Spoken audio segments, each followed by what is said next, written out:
රාජකීය උත්සව, රන් ආභරණ සහ අභිමානයෙන් පිරුණු මාලිගා ප්‍රකාර මේවා දෙස බලන විට අපට පෙනෙන්නේ ඒවායේ මතු පිට ඔපදැමූ අලංකාරය පමණයි.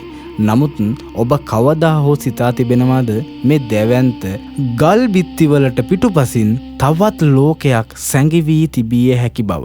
අප මහා ඉහළින් වර්ණනා කරන ලෝක ප්‍රකට මාලිගාවල සාමාන්‍ය මිනිසෙකුගේ ඇසට කිසිදා හසු නොවන රහස් දොරටු සහ අඳුරු කුටි දහස් ගණනක් සැඟවී තිබෙනවා.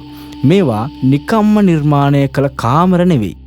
රජවරුන්ගේ පෞද්ගලික ආරක්ෂාව වෙනුවෙන් තැනූ පලා යාමේ මාර්ග, රාජ්‍යම දෙදරුම් කරවන මහා රහස් සාකච්ඡා කළ කුටි වගේම සමහර විට සතුරන්ට බිහිසිනු දඩුවම් ලබා දීමට තැනූ මරණයේ අඳුරු ගුහා මේ ප්‍රකාරය ඇතුළත අදටත් නිහඬවම පවතිනවා. වසර 100 ගණනක් තිස්සේ දූවිල්ලෙන් සහ මකුළු දැල්වලින් වැසී තිබුණු ඉතිහාස පොතට පවා රහසක් වූ ඒ අභිරහස් දොරටු අද අපි ඔබ වෙනුවෙන් විවෘත කරනවා. ලෝකයේ විවිධ රටවල මහා බලවන්තයන් ජීවත් වූ මාලිගාවල සැඟවුණු ඒ අතිශය රහසිගත කුටි සොයා යන මේ අසාමාන්‍ය ගමනට අද අපිත් එක්ක එකතු වෙන්න. ලෝකයේ රහස් කුටි ගැන කතා කරන විට අපේ ලාංකීය ඉතිහාසයේ අභිමානය වූ සීගිරිය ගැන කතා නොකරම බැහැ. කාශ්‍යප රජු අඩි 260ක උස මේ දැවැන්ත ගල මුදුනේ සිට මාලිගාව තැනුවේ හුදෙක් අලංකාරයට පමණක් නෙවෙයි. එය ලොවම මවිත කරන ආරක්ෂක බලකොටුවක්. සීගිරි ගල මුදුනේ ඇති රජමාලිගාවට පිවිසීමට අප දන්නා සිංහපාදයේ පඩිපෙළකට අමතරව ගල්බිත්ති අතරින් වැටුණු අතිශය රහසිගත මාර්ග තිබී බවට සාක්ෂි හමු වෙනවා. සතුරෙකු මාලිගාවට ඇතුළු වූහොත් රජුට ෂෙනිකවම ආරක්ෂිතව පහළට බැසීමටත් ගල් කුළු අතර සඟවා තිබූ රහස් කුට්ටිවල රැඳී සිටීමටත් පහසුකම් සලසා තිබෙනවා. ඇතැම් මූලාශ්‍ර පවසන්නේ සීගිරිය අවට ඇති ගුහා සංකීර්ණ සහ ගල ඇතුළත පිහිටි කුටි රහස් උමම් මාර්ග හරහා එකිනෙකට සම්බන්ධ වී තිබූ බවයි. මේවා අදටත් නරඹන්නන්ට විවෘත නොවන සොබහදහම විසින් යලි වසා දැමූ අභිරහස් වගේමයි. දැන් අපි යමු යුරෝපයේ අතිශය සුපෝගභෝගී මාලිගාවකට. ඒ ප්‍රංසයේ වර්සයි මාලිගාව. මෙහි ජීවත් වූ මාරි ඇන්ටෝනෙට් රැජිනට ඇගේ නිදන කාමරයේ බිත්තියක ඉතා සූක්ෂම ලෙස සැඟ වූ දොරක් තිබුණා.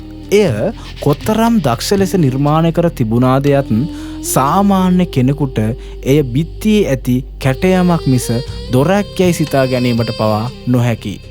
1789 ඔක්තෝබර් මාසයේ ඇති වූ ප්‍රංශ විප්ලවය වෙලාවේ කෝපයට පත් ජනතාව ඇයව ඝාතනය කිරීමට මාලිගාවට කඩා වැදුනා. ඇය සිය ජීවිතය බේරාගත්තේ මේ රහස් දොරටුව හරහා පලා ගොස් රජුගේ නිදන කාමරය දක්වා දිවෙන අඳුරු රහස් කොරිඩෝවකට පිවිසීමෙන් අදට සංචාරකයන්ට මේ දොර දකින්නට ලැබුණත් එය පිටුපස ඇති ඒ මරණීය බිය පිරුණු අතීතය සිතා ගන්නටත් අපහසුයි. තුන්වෙනික තමයි ඊජිප්තුවේ පිරමීඩ තුල ඇති රහස් කුටි. ලෝක පුදුමයක් වන ගීසාහි මහා පිරමීඩය යනු තවමත් සම්පූර්ණයෙන් ගවේෂණය කර අවසන් කර නැති 2017 වර්ෂයේදී නවීන මියෝන් ට්‍රොමෝග්‍රැෆි තාක්ෂණය හරහා පරීක්ෂකයන් විසින් පිරමීඩය තුල අඩි 100කට වඩා දිග ඇති දෙවැන්ත හිස් අවකාශයක් සොයාගත්තා. මෙය කිසිදු ඇතුල්වීමේ දොරටුවක් නැති සම්පූර්ණයෙන්ම ගල් පුවර වලින් වසා දැමූ රහස් කුටියක්. සමහරු පවසන්නේ මෙය රජුගේ මහා වස්තුව තැන්පත් කර ඇති තැන බවයි. තවත් පිරිසක් පවසන්නේ මෙය රජුගේ ආත්මය පරලොව යාම සඳහා නිර්මාණය කළ විශ්වයේ ద్వාරයක් බවයි. වසර 4500ක් පුරා මේ බිත්ති තුල සැඟවී ඇති ඒ රහස කුමක්දයි යන්න අදටත් ලෝකයටම විශාල අභියෝගයක්. හතරවෙනි එක තමයි එංගලන්තයේ වින්ඩ්සර් මාලිගාව. අවසාන වශයෙන් අපි බලමු බ්‍රිතාන්‍ය රජපෞලේ වින්ඩ්සර් මාලිගාව දෙස. බැලූ බැල්මට සාමාන්‍ය කාමරයක් ලෙස පෙනෙන එක් ස්ථානයක බිම එළ ඇති පළස යට ඉතා සූක්ෂම ලෙස සැඟ වූ ලී දොරක් තිබෙනවා. එම දොර විවෘත කළ විට හමුවන්නේ අඩි ගණනාවක් පොළොව යටට දිවෙන ගල් පඩිපෙළක්. මෙය 1200 වර්ෂයේදී පමණ නිර්මාණය කළ රහස් උමම් මාර්ගයකට පිවිසුමයි. සතුරන් මාලිගාව වටනන අවස්ථාවේදී රජ පවුලේ සමාජිකයන්ට කිසිවෙකුටත් නොපෙනී මාලිගාවෙන් පිටත ඇති විවෘත භූමියට පලා යාමට මෙය නිර්මාණය කර තිබුණා.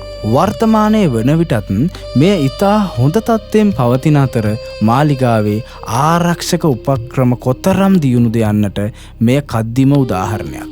මේ රහස් කුටි නිර්මාණය කිරීමේදී එදා සිටි ගෘහ නිර්මාණ ශිල්පීන් භාවිතා කළ තාක්ෂණය අද කාලයේ තිබෙන නවීන ආරක්ෂක පද්ධති පවා අභිබවා යනවා. ඔවුන් මාලිගාවක අලංකරණයට යොදා ගන්නා දේවල්ම රහස් දොරටු ලෙස පරිවර්තනය කළේ කිසිවකුටත් සැක නොහිතන අයුරින්. බොහෝ යුරෝපීය මාලිගාවල විශේෂයෙන්ම ප්‍රංශය සහ රුසියාවේ මාලිගා ශාලාවල විශාල රන්නාලේපිත කැඩපත් සවිකර තිබුණා. මේවා හුදෙක් මුහුණු බැලීමට පමණක් නෙවෙයි.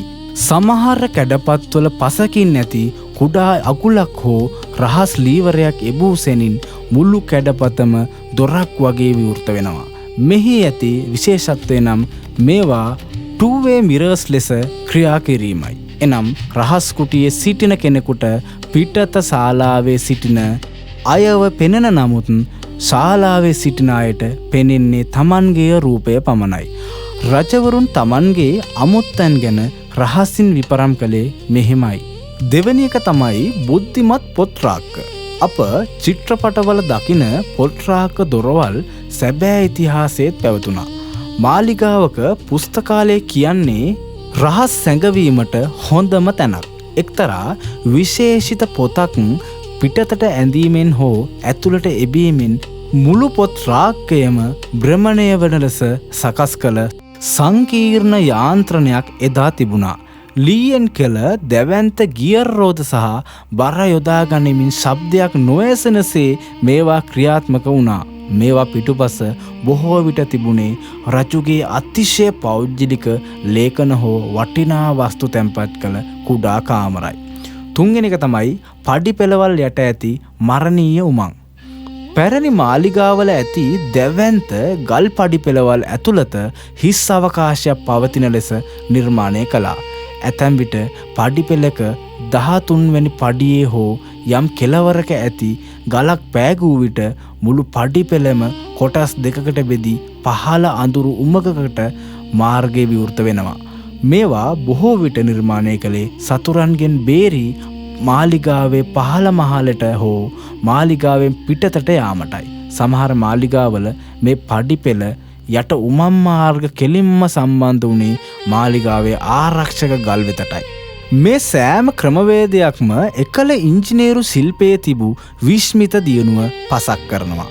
රජකුගේ ජීවිතය රැඳී තිබුණේ මෙවැනි කුඩා නමුත් ඉතාමත් සංකීර්ණ රහස්‍යාන්ත්‍රණ මතයි.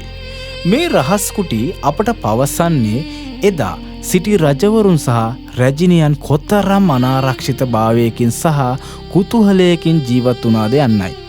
තවමත් ලෝකේ සොයා නොගත් මෙවැනි රහස් කුටි දහස් ගණනක් ඇති බව පුරාවිද්‍යාඥයන් පවසනවා. ඔබ දන්නා මෙවැනි වෙනස් රහස් ස්ථාන තිබෙනවද? පහලින් කමෙන්ට් කරන්න. මේ වීඩියෝෙන් ඔයාගේ ජීවිතයට යමක් ගත්තනම් ලයික් කරන්න, ෂෙයා කරන්න, සබ්ස්ක්‍රයිබ් කිරීමට අමතක කරන්න එපා. තවත් අලුත් වීඩියෝ එකකින් අපි නැවතත් හමු වෙමු. ඔබට සුබ දවසක්.